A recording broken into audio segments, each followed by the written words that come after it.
శ్రీకాకుళం జిల్లా పలాసలో ఉన్న వాసుదేవుని దేవాలయంలో శనివారం మాజీ మంత్రి అప్పలరాజు స్వామివారికి ప్రత్యేక పూజలు నిర్వహించారు. అనంతరం ఆయన మీడియాతో మాట్లాడుతూ ముఖ్యమంత్రి హోదాలో ఉన్న చంద్రబాబు అబద్ధాలు మాట్లాడుతూ తిరుపతి వెంకటేశ్వర స్వామి ప్రతిష్టతను భంగం కలిగించేలా లడ్డూ ప్రసాదంలో కల్తీ నెయ్యి వాడారని ప్రచారం చేశారని మండిపడ్డారు. సీఎం చంద్రబాబు తక్షణమే ప్రజలకు క్షమాపణ చెప్పాలని ఆయన డిమాండ్ చేశారు. రాష్ట్రం, దేశం, ప్రపంచం మొత్తం కల్తీనయ్యట అని చెప్పి ఈరోజు గట్టిగా మాట్లాడుకుంటుంటే నెమ్మదిగా అంటాను నేను దాన్ని వాడలేదు. వాళ్ళు ఈవో గారు అదే కదా చెప్పారు.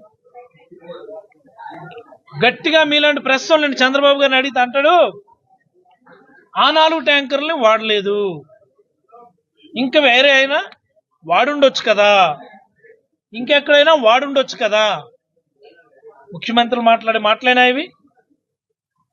ముఖ్యమంత్రి స్థానంలో ఉండి అబద్ధాలు ఆడటం ఎవరికైనా సాధ్యమా? ముఖ్యమంత్రి స్థానంలో ఉండి ప్రూఫ్స్ లేకుండా మాట్లాడటం ఎవరికైనా సాధ్యమా? ఎవరైనా అలా మాట్లాడతారా? ముఖ్యమంత్రిగా ఉండి లేని అపోహలను ఎవడైనా సృష్టిస్తాడా? ఇంకెక్కడైనా వాడుండొచ్చు కదా. మరి దేనికి నీకు ముఖ్యమంత్రి పదవి ఇచ్చింది? వాటన్నిటిని కనుక్కోవడానికే నీకు ఇచ్చింది. అవేవి జరగకుండా చూడడానికే నీకు ఇచ్చింది ముఖ్యమంత్రి పదవి. పోనీ చంద్రబాబు గారు అన్నట్టు కల్తీ జరిగిందని అనుకుందమ్మా, కల్తీ జరిగిందని అనుకుందమ్మా. కల్తీ జరిగితే ఎప్పుడు జరిగింది? జూలైలో జరిగింది. ఆ ఏఆర్ డైరీ వాళ్ళు ఎప్పటి నుంచి నెయ్యి పంపిస్తా ఉన్నారు? జూన్ 12, 14 తర్వాత నుంచి పంపిస్తా ఉన్నారు. మరి ఈ టైంలో ముఖ్యమంత్రి ఎవరండి? ఈ టైంలో ఈవో ఎవరండి దానికి రెస్పాన్సిబుల్? ఒకవేళ కల్తీ జరిగి ఉండుంటే అది నీ హయాంలో జరిగింది చంద్రబాబు గారు.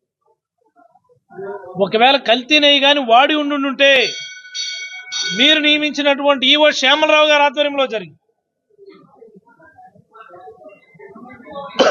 గోల చేయాల్సింది ఎవరు? మేము. క్షమాపణ చెప్పాల్సింది ఎవరు? మీరు. ప్రజలకి నిర్ద్వంద్వంగా క్షమాపణ చెప్పాల్సినటువంటి అవసరం ఈరోజు చంద్రబాబు గారికి ఉంది. కల్తీ జరగలేదని ఈవో చెప్తా ఉన్నారు, సంతోషం. ఖచ్చితంగా జరిగే అవకాశమే లేదు అక్కడ, జరిగే ఆస్కారమే లేదు అక్కడ.